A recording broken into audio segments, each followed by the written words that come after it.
Hey guys, how's it going? Hope you're having a good one today. I'm Nick, and today I'm going to be going over all the films that I've watched in the month of November. November was a really busy month for me, but I still managed to cram in quite a few films.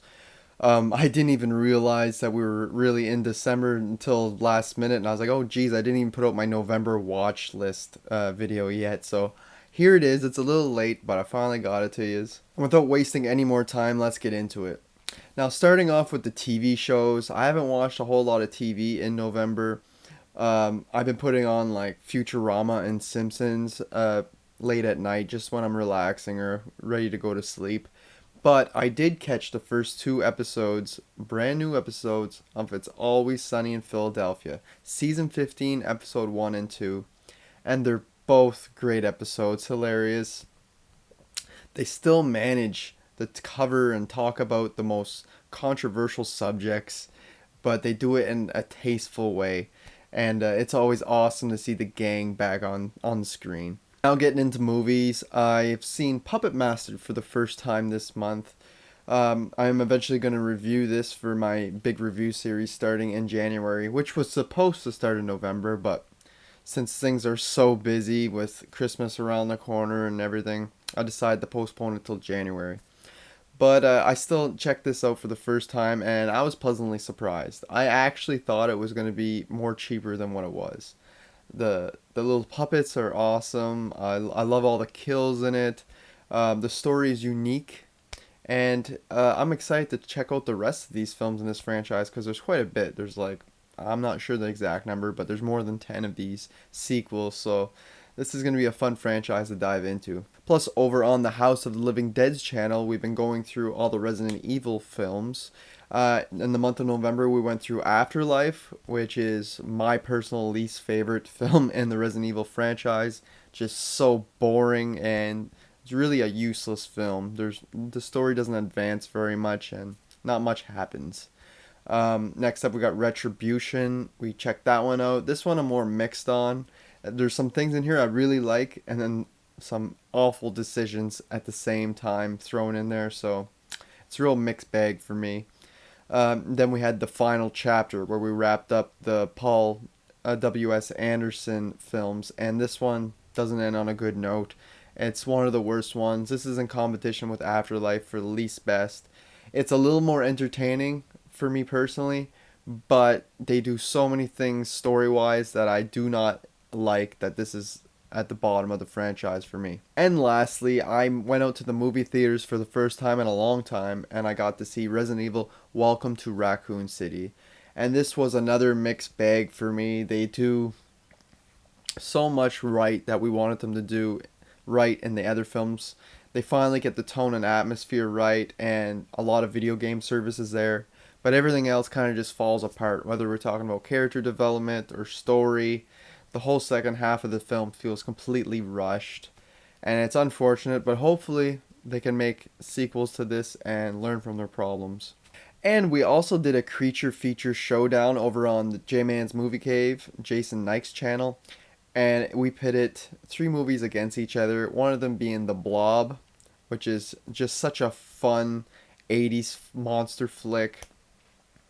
This is a great updated version of the original classic from like the 50s. And this one, the practical effects are amazing, just like the other two films I'm about to mention, which are The Thing, one of the greatest films of all time, a John Carpenter classic.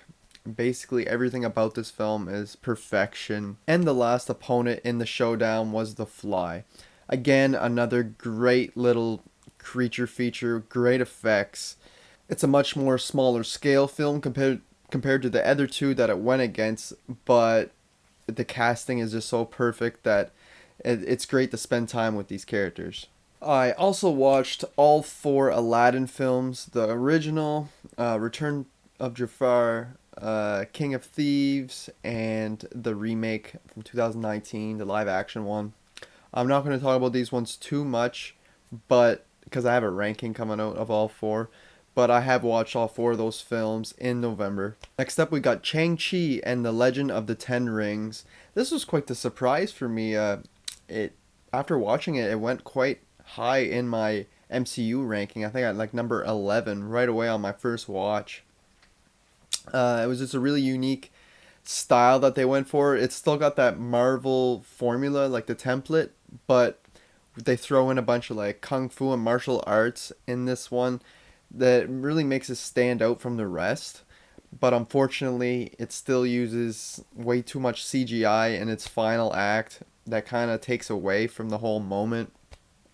But all in all, a really unique entry in the MCU. Speaking of MCU, I've also rewatched Doctor Strange this month, and I think it went up on my ranking a bit this time. I always found it to be just kind of mediocre, but I appreciated it a little bit more this time, so surprisingly, it jumped up a few spots on my ranking.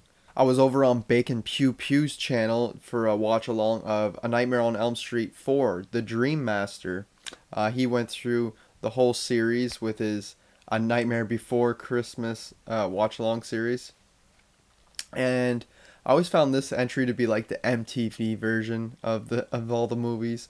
This is kind of the start of the bad films in the franchise, but I think that this one still has enough redeemable qualities about it, and it's still pretty rewatchable, and I always have kind of a good time with it.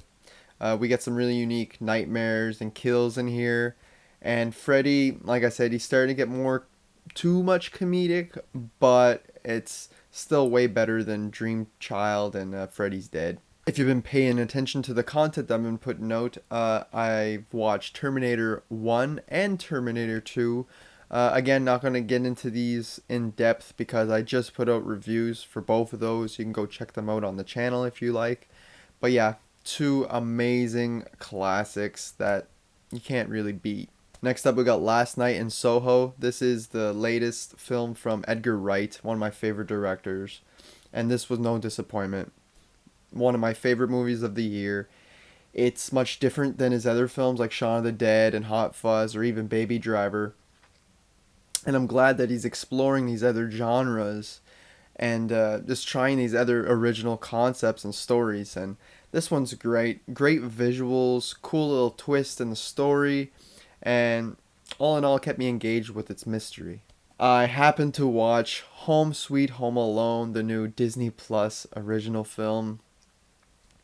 I went into this expecting the worst movie of the year, expecting to be pure garbage trash, and it's a terrible film, but it's actually not as bad as I thought it was going to be, which isn't saying much. I still only gave it like a 4 out of 10, but I think it was enjoyable enough in certain aspects. It surprised me, well, because I thought it was going to be like a 1 out of 10, but it's bad, but it's not that bad. They make you feel bad for the robbers, which is really odd once they start torturing them and that. Like, we spent way too much time with these robbers and they're not actually that bad of people.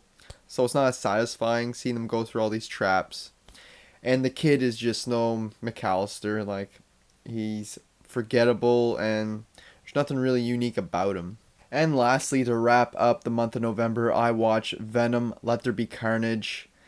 And it was okay. Pretty mediocre to me. The first film is just it's kind of good, but I wouldn't say it's great or anything. And this one doesn't quite reach those levels, but it's above average, I'd say, or it's average. Nothing too special about it. I was hoping we get a really great film with Woody Harrelson and with Carnage in there, but it's more mediocre, if anything. So there you have it. There's my quick little rundown of everything I've watched in November. Hope you guys enjoy it. So moving into the month of December, I hope you guys stay safe and have a great holiday season. And that's all I got for you guys today. Thanks for watching.